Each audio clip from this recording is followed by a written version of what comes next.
Bienvenue à cette nouvelle exploration. Aujourd'hui, on va regarder de près l'avenir de Top Gun, Ah oui, avec les toutes dernières infos sur le troisième film, qui nous viennent en partie du réalisateur Joseph Kosinski. L'objectif, c'est de voir un peu où ça en est et pourquoi c'est si attendu après le carton de Maverick. oui, parce que Top Gun Maverick, bon, il est sorti en 2022 et il a mis la barre très très haut. C'est le moins qu'on puisse dire. Un succès critique, public énorme. Du coup, la question pour une suite, c'est OK, comment faire aussi bien, voire mieux? C'est un vrai défi. Alors, qu'est-ce qu'on sait vraiment grâce à ces déclarations récentes? Alors justement, rentrons un peu dans les détails. On apprend que le scénariste Ehren Kruger, c'était déjà lui pour Maverick, eh bien il est en train de bosser sur le script. D'accord, donc la continuité est là. Exactement.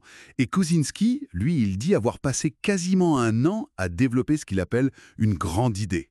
Mhm. Et ça, en lien avec la Navy et même Lockheed Martin, tu sais, le constructeur aéronautique. Ah oui, Lockheed. Ça suggère quand même quelque chose de sérieux, de préparé. On dirait bien. Et ce terme grande idée, il est intéressant, non? Kosinski, il insiste beaucoup là-dessus, sur le côté ambitieux. Oui, Il dit lui-même que Maverick aurait pu être une conclusion parfaite.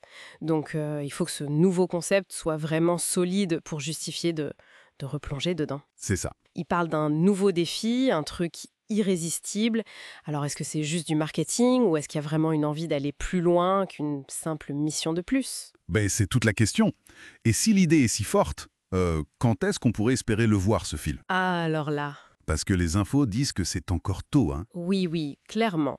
Le script n'est pas terminé, les contrats, ils sont pas tous signés. On pense bien sûr à Tom Cruise, Évidemment. mais aussi potentiellement à Glenn Powell, Miles Teller. Est-ce qu'ils reviennent? Comment? Mhm. Et puis il y a le gros morceau, l'agenda Tom Cruise. Ah oui, ça, c'est pas rien. Non. Les sources parlent d'un projet avec Iñárritu, Oui, un autre film dans l'espace avec Doug Liman, un film Seconde Guerre mondiale avec McQuarrie. c'est fou. Sans compter d'autres trucs peut-être. Donc, coordonner tout ça, ça va prendre du temps. Logique. Si un tournage commençait mettant fin 2026, une sortie en 2027, voire 2028, ça semble plausible. Ce délai, bon, ça peut sembler long, mais on nous le présente souvent comme une bonne chose pour la qualité. Oui, c'est l'argument habituel. Faut dire que Maverick, au-delà de l'action, il y avait une histoire, une émotion pour Maverick lui-même.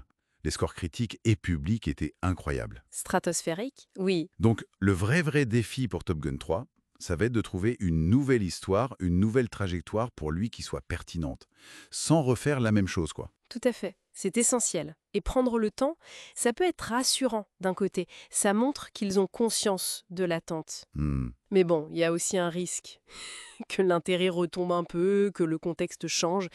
Cela dit, cette approche méthodique, ça laisse penser qu'ils ne veulent pas se planter après un tel succès.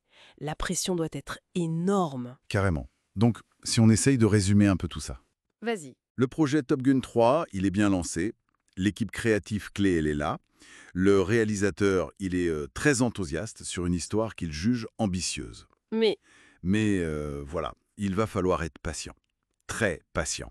oui, et se focus sur l'ambition, le nouveau défi, ça suggère enfin, on peut l'espérer, que c'est pas juste pour faire de l'argent facile sur le succès. On espère. Il y aurait une vision, une vraie raison artistique pour y retourner.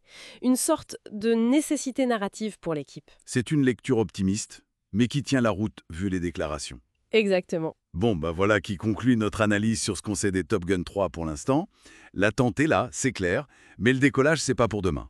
Non, pas tout de suite. Et d'ailleurs, en attendant, cette histoire de collaboration avec la Navy et Lockheed Martin, plus le mot ambitieux, Oui, ça ouvre une petite piste de réflexion, non? Est-ce que le film pourrait nous emmener vers les limites technologiques actuelles ou futures de l'aéronautique militaire? ah, intéressant. Ce serait une manière d'explorer ce nouveau défi dont parle Kosinski.